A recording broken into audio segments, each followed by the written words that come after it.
मोदी सरकार के कैबिनेट के विस्तार में 43 मंत्रियों ने शपथ ली और शपथ लेते ही लेते मोदी बनाम योगी हो गया। दरअसल 43 में से यूपी के कुल 7 सांसदों को मंत्री बनाया गया, जिसमें से एक मंत्री योगी विरोधी निकला। इन्होंने योगी सरकार के खिलाफ खूब उगाही की। ये वही कौशल किशोर हैं जिन्होंने योगी के बयान के खिलाफ एक वीडियो जारी किया था। दरअसल कोविड की दूसरी लहर में जब योगी सरकार सब कुछ सही बता रही थी, जब योगी आदित्यनाथ ने कहा था कि राज्य में पर्याप्त ऑक्सीजन है, तब कौशल किशोर ने एक वीडियो जारी कर बताया था कि राज्य में ऑक्सीजन की कमी है। इन्होंने योगी सरकार पर आरोपों की बौछार कर दी थी। दरअसल कौशल किशोर के भाई की कोविड के समय मृत्यु हो गई थी, जिसके बाद उन्होंने सरकार को घेर लिया था। उन्होंने यहाँ तक कह दिया था कि अगर स्थिति में सुधार नहीं होता तो वो धरने पर बैठेंगे।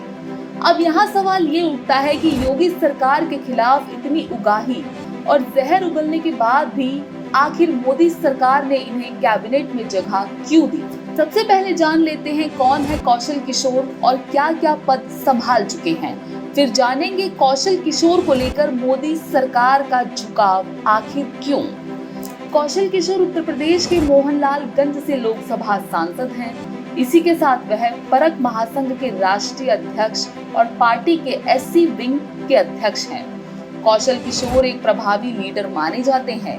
साथ ही सामाजिक न्याय के मुद्दों को लेकर वह काफी सक्रिय रहते हैं। इसके लिए वह देश भर में पहचाने भी जाते हैं। अब बात करेंगे कि कौशल किशोर कौन कौन से पद संभाल चुके हैं। 2002 से 2007 तक उत्तर प्रदेश विधानसभा के सदस्य रह चुके हैं कौशल किशोर।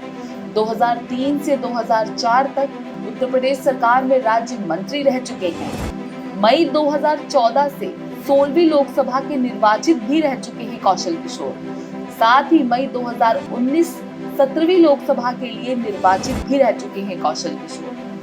अब बात करेंगे योगी सरकार को पानी पी पी कर कोसने वाले कौशल किशोर को मोदी कैबिनेट में जगह क्यों मिली। लंबे समय से इस बात का अनुमान लगाया जा रहा था कि भाजपा किसी गैर जाटव दलित चेहरे को मंत्रिमंडल में शामिल कर सकती है। इसमें कई नामों की सूची शामिल थी, लेकिन अब कौशल किशोर ने बाजी मार ली है। दरअसल वह पासी समाज से आते हैं। जाटव के बाद यूपी में इनका बड़ा वोट बैंक है।